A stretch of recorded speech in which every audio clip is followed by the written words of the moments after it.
so 20 seconds to go. Let's listen in. T-minus 10, 9, 8, 7, 6, 5, 4, 3, 2, 1.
6 engines will push Starship off of the booster.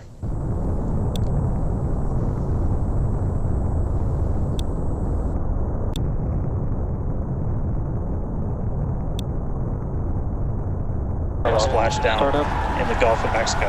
Stage separation.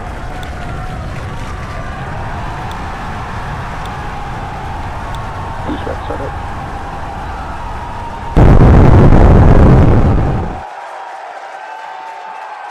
Hot staging confirmed. Boosters now making its way back, seeing 6 engines ignited on ship. Kate, we got a Starship on its way to space and a booster on the way back to the Gulf. Oh man, I need a moment to pick my jaw up from the floor because these views are just stunning. These are live views from Starship. First stage is currently performing the ship avionics, power and telemetry nominal. Good there, news informing us that the second stage or the ship, everything looking good, nominal there. First stage is currently performing the boost back burn, expecting that to last about 1 minute. That boost back burn, propels the booster back towards the coast, taking it to a landing in the waters of the Gulf of Mexico. We're only using the super heavy boosters, 13 center engines from here on out. As whenever they relight, you'll be able to see that in the left bottom corner. Those are the ones that can gimbal. In other words, they move and change direction in order to change the thrust to steer the first stage back to Earth.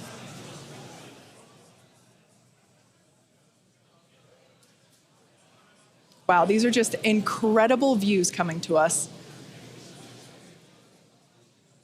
Everything is looking good for both the first stage on the left-hand side of your screen or the super heavy booster, as well as on the right-hand side of your screen, that is Starship, or we also refer to that as the ship. Now, the boost back burn was the first of 2 burns required to return it to Earth. The next one will be the landing burn, where all 13 center engines will initially ignite and then transition into a 3-engine burn to help slow it down. Now, just as a reminder of the stage 1 test objectives, We're looking for controlled ascent, which we have so far.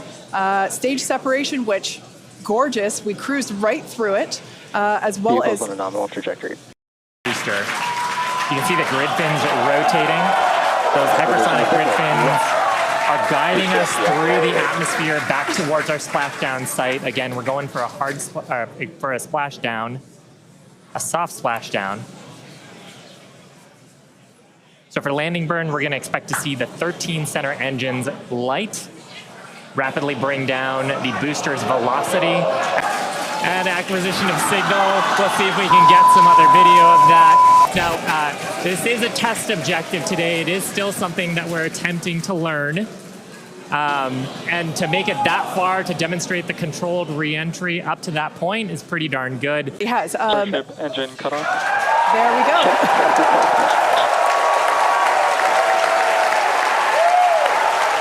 As you heard there, by the call out and from the crowd behind us, Starship nominal orbit insertion. Starship's 6 Raptor engines have successfully shut down. We heard a call out for nominal orbital insertion, which is incredible. Look at these views, Dan. Is on the end of a flap. Starship has front flaps and rear flaps in the vehicle. So we've got 4 of those. And oh man, we can see the heating on those flaps as we're starting to re-enter the Earth's atmosphere. This is where the Earth's atmosphere is doing the work to slow us down. Now, like we said, this plasma field is, wow, what a view. We hope to maintain these views throughout. Starship is so big that we're hoping that the plasma field doesn't entirely blanket the entire vehicle. Right now, it is not. The Starlinks are Views brought to you by Starlink. Yeah, the Starlinks are still communicating and still capturing the data and the video that we see here. I mean, Shiva, this is just absolutely incredible views. We've never seen anything like this before. This is the biggest flying object ever in space. Absolutely, Kate. And it's important to note, the ascent burn that we did was to get us to orbital velocities, even though we were on a nearly orbital trajectory. So the heating and the loads that Starship is going through right now are what it would be getting if it were recovering from an orbital mission. And just the fact that we have views through entry, this is incredible. Yeah. Again, this is the furthest and fastest that Starship has ever flown. And you can definitely tell by the crowd here in Hawthorne. The heat shield tiles doing their work. We talked about it earlier. Up to 2,600 degrees Fahrenheit that those heat shield tiles are dissipating as we are re-entering. Yeah, now this was one of the critical, or rather the key mission objectives that we were hoping to hit today. We have never, like I said before, this. And hey, Kate, and hey, Shiva, we were just hearing on the loops, we are making the call now that we have lost Ship 28. So as we were possibly expecting, we lost the data a couple of minutes ago. We haven't heard from the ship up until this point, and so the team has made the call that ship has been lost.